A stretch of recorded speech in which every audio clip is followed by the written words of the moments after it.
to my channel. Good morning. Pag-usapan naman natin pala ngayon ang ignition switch.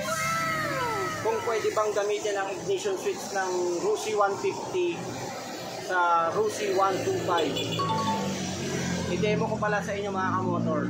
Let's go! A few moments later. Meron tayo dito RUSI 125. Mas PGR yung tatak niya. Ignition lock. Kusian.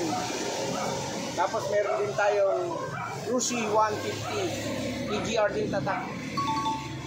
Kasi may mga customer tayo na nagtatanong kung pwede bang gamitin sa 125 yung 150 na ignition, pero pareha silang RUSI.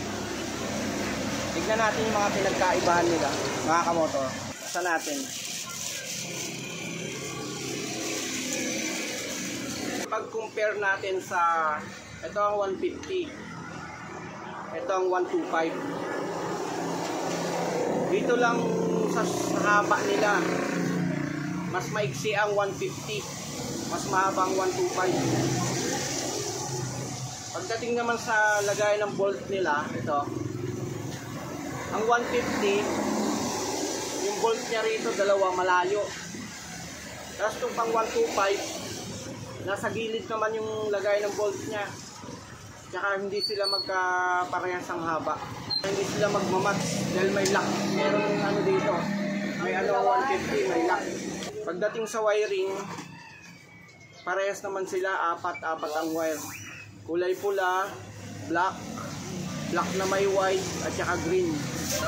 Yung sa 125 naman, red, black, tapos yung black na may white at saka green. Pagdating naman sa socket nila, sila ng socket, ito male, ito female. Sa RUSI 150, male siya. Itong sa RUSI 125, female siya. Kasi dito sa RUSI ignition natin, maraming nalilito rito mga kamotor. Dahil halos parehas silang RUSI. Tapos pagdating sa ignition switch nila, magkaiba sila. Yan. Kaya sana nakatulong to sa customer natin na nagtatanong sa atin na kung pwede daw gamitin ang ignition ng 150 RUSI sa ignition ng RUSI 125. Sana nakatulong to sa ating customer. Kaya dinemo ko to.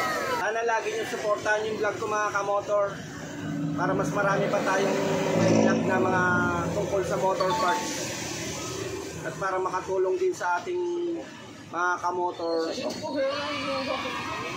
Maraming salamat.